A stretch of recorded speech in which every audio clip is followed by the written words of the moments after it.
Masakit sa kanyang paningin na makita ang isang hayop na nauuhaw lalo na't katanghaliang tapat. Eto nga't bumili pa si Ate Cherry ng yelo sa tindahan para ilagay sa tubig na iinumin ng baka. Nilagay ni Ate Cherry yung sa may balde para ibigay sa... Ito po yung balding kanyang, ayan, may yelo pa yan, no? Talagang yun, isang maswerteng araw po sa ating lahat. Welcome po sa aking channel, Roderick Hernandez TV. For today's video, sasamahan po natin ngayong araw na to si Ate Cherry para magpainom ng baka. Dahil nga itong baka ay nakasoga sa gitna ng bukid, tapos katirikan pa ng araw, ang baka ay uhaw na uhaw, wala talagang nagpapainom. Sa awa ni Ate Cherry, nakita niya itong baka na uhaw na uhaw, wala talagang nagpapainom. Ngayon, si Ate Cherry ay nagawa pang bilan ng yelo sa tindahan itong baka para ipainom lang sa baka. Imagine niyo, nagawa pa niyang bilan ng yelo itong baka para ilagay sa tubig na ipainom niya sa baka. Talaga namang dito niyo masusukat ang kabutihan ng puso ni Ate Cherry, na kahit sa ibang mga hayop, hindi lang sa mga aso at pusa, maging sa baka ay nagawa niya itong pagmalasakitan. Talagang dito mo malalaman kung gaano ang sukat ng kalooban ni Ate Cherry, ang kanyang pagiging maawain sa mga hayop. Ito nga, bumili pa ho si Ate Cherry ng yelo para ilagay sa may inuman ng baka. Ayan. Nilagay ni Ate Cherry yung sa may balde para ibigay sa... Ito po yung balding kanyang, ayan, may yelo pa yan, no? Talagang yan natin to, dadalhin to sa may baka. Talagang ganito ka beet si Ate Cherry, ginasisan niya yung baka para lang makainom dahil nga sa kanyang pagmamahal sa baka, kulang lang ilagay doon sa may gate. Biruin nyo, bukod sa tubig na ipaiinom niya sa baka, nagawa pa niyang bumili ng yelo sa tindahan para lang ilagay sa tubig na ipaiinom niya sa baka. Ayan, ngayon dadalhin po natin yan doon sa baka. Ako bibili ng baka. Oo. Alagaan ko dyan, no? Yung si Ate Cherry. Nakita ko dati sa baka. Napamahal na siguro siya sa baka kaya gusto niyang alagaan. Ito, ngayon sasamahan natin si Ate Cherry. Lalaman ko ng baka na to eat. Ayan. Biruin nyo, ang sakripisyong ginagawa ni Ate Cherry. Bubuhati niya itong balde mula sa aming poso, patungo sa may baka. Ang tansya ko, siguro nasa 50 meters ang layo.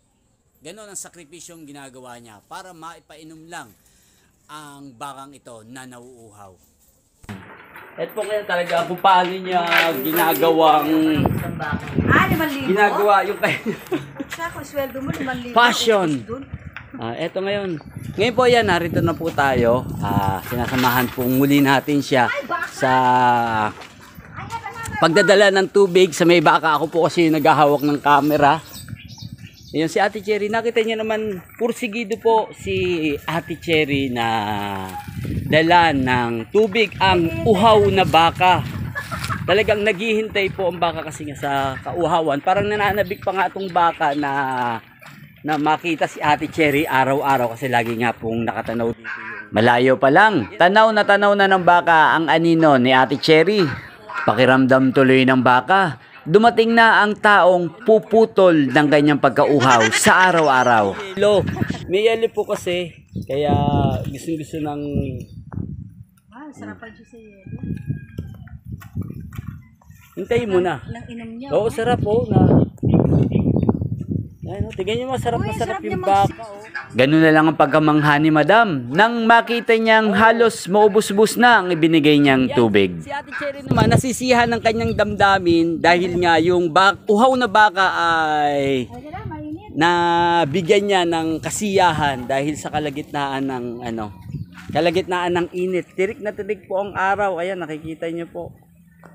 Wala po talaga nagdadala ng tubig dito. Tanging si Ate Cherry lamang po ang nagdadala. Ayan, uhaw na uhaw po yung baka. Halos maubos-ubos niya. Maubos-ubos niya. Trillionaire, halika dito. Ayan, may dadaan. Halos uhaw na uhaw po yung baka. Naitob niya na yung balde, oh. Halos naiaangat niya na nga. Nakita niyo naman ang pagkauhaw ng baka. Yung baka talagang laking pasasalamat niya kay Ate Cherry. Oo! Oo, ito. Tingnan mo, pangalawang balik ko. Halika. Pangalawang balik niya na po ito. Ayan, oh. Yan talagang inubos ng baka. Kaya itong baka tuloy, umaasa kay Ate Cherry na magdadala sa kanya ng tubig araw-araw na may kasamang 20 pesos na yelo na bibili niya sa tindahan.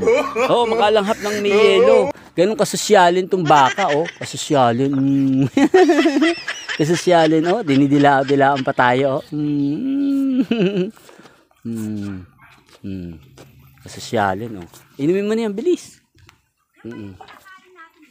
Oo, ito. Ito, kinakain nating baka, oh. Kaya ayan, oh.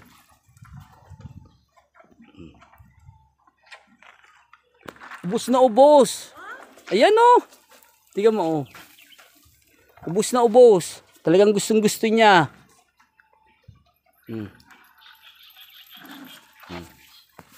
Eh, salamat daw. Salamat daw.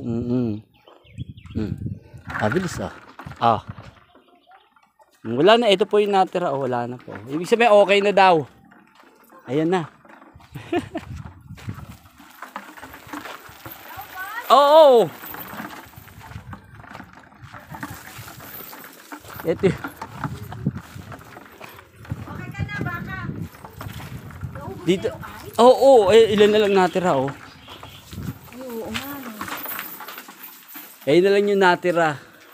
Yan po si Ate Cherry ang nagpapainom lagi dito sa may baka.